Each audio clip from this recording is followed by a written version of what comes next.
আসসালামু আলাইকুম। কাছ থেকে দূরে, দেশ থেকে বিদেশ সবাইকে স্বাগতম মাসুরাস কুকিং ডায়েরিতে।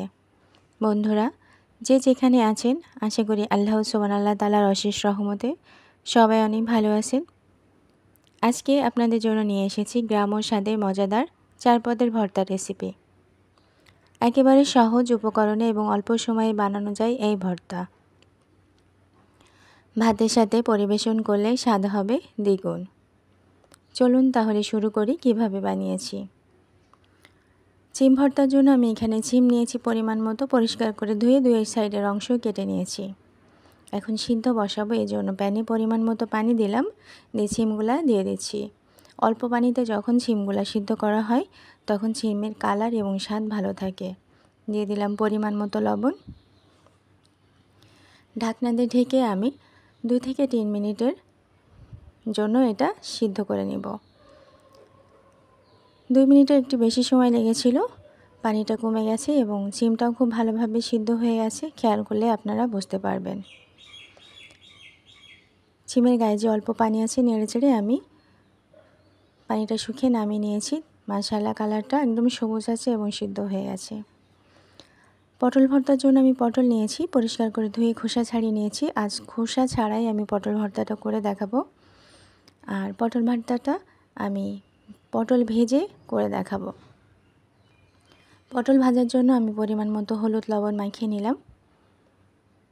চুলায় প্যান বসিয়ে তেল দিয়ে দিয়েছিলাম, গরম হয়ে গেছে। এখন পটলগুলো দিয়ে দিচ্ছি।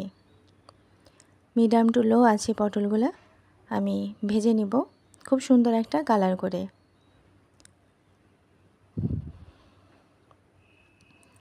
এভাবে ঢেকে যদি আপনি পটল ভাজেন তাহলে পটলটা খুবই নরম হয় এবং খেতেও দারুণ লাগে।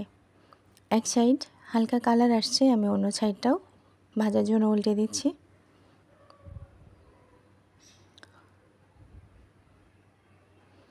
আবার ঢেকে দিলাম।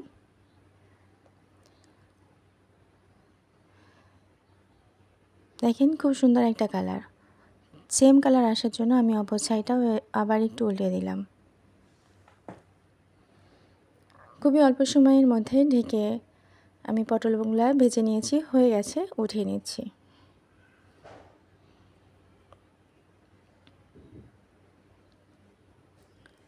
পটলগুলো ভাজা হয়ে গেছে, দেখেন খুব সুন্দর একটা কালার। এভাবেই খাওয়া যায়, তবে আমি এটা ভর্তা করে দেখাবো। ভর্তা করার জন্য মেন উপকরণ রসুন, পেঁয়াজ, কাঁচামরিচ। আমি টেলে নেওয়ার জন্য পাত্রে দিয়ে দিলাম। স্বাদমতো লবণ দিয়ে আমি রসুন, পেঁয়াজ এবং কাঁচামরিচগুলো টেলে নেব। প্রথমে ঢেকে সিদ্ধ করে নিয়েছি, তারপর টেলে নিয়েছি। ঠিক এরকম করে আমি একটু কাঁচা কাঁচা ভাব করে টেলে নিয়েছি। আজ লটকা শুটকি দেখাবো, লটকা শুটকির ভর্তা। সেজন্য লটকা শুটকি পানি দিয়ে পরিষ্কার করে ধুয়ে নিয়েছি। আর এখন প্যানে অল্প তেল দিয়ে আমি এটা টেলে নিচ্ছি, যাতে শুটকি থেকে সুন্দর একটা খুশবু আসে।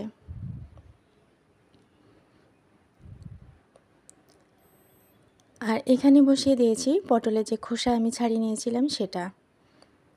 আর আজকের ভর্তাটা আমি এই কাঠের হামানদিস্তাতে করে দেখাবো।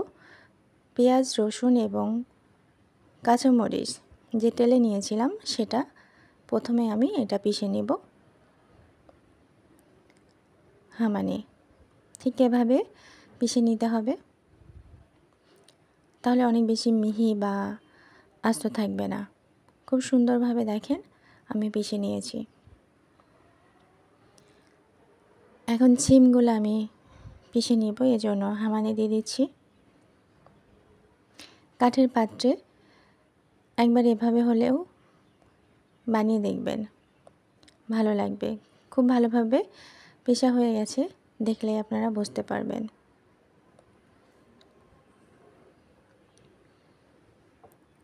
এখন পটলগুলোও ঠিক সেমভাবে আমি পিষে নিব।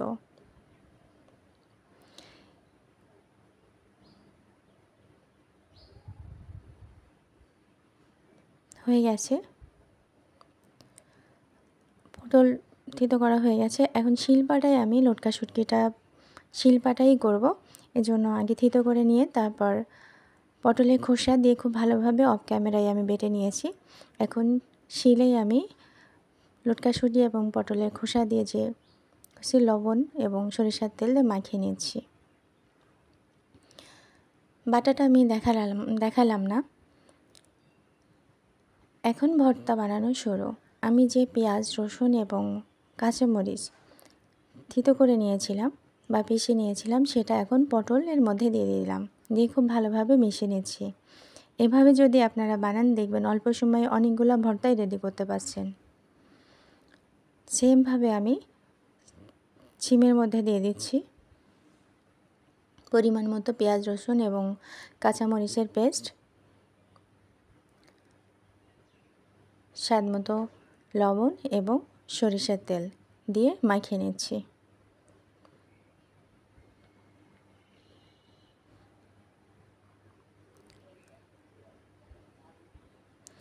এই ভর্তাগুলো একবার হলে এভাবে করে খেয়ে দেখবেন কেমন লাগে।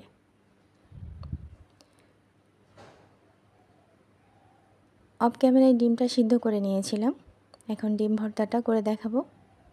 এই জন্য ডিমগুলো ভেঙে নিচ্ছি। আপনারা কোরানি দিয়ে করেও নিতে পারেন। দিয়ে দিলাম স্বাদ মতো লবণ এবং পেঁয়াজ, রসুন, কাঁচামরিচের পেস্ট আর সরিষার তেল। সবগুলো ভর্তাই আমি ঠিক এভাবেই বানিয়ে নিয়েছি। সবগুলো ভর্তাই খেতে ছিল লাজবাব। হয়ে গেল আমার 4 পদের ভর্তা। আশা করি আপনাদের ভালো লেগেছে। যদি আমার ভিডিও ভালো লেগে থাকে তাহলে একটা লাইক দিয়ে পাশে থাকবেন। জানাবেন আপনার সুন্দর মতামত। আপনার সুন্দর মতামত আমাকে সামনের দিকে যেতে সাহায্য করবে। আমার রেসিপির কোনো অংশ যদি আপনাদের ভালো লেগে থাকে চ্যানেলটি সাবস্ক্রাইব করে পাশে থাকবেন। পাশে থাকা বেল আইকনটা অন করে দিলেই আমার নতুন নতুন রেসিপি আপনার কাছে পৌঁছে যাবে।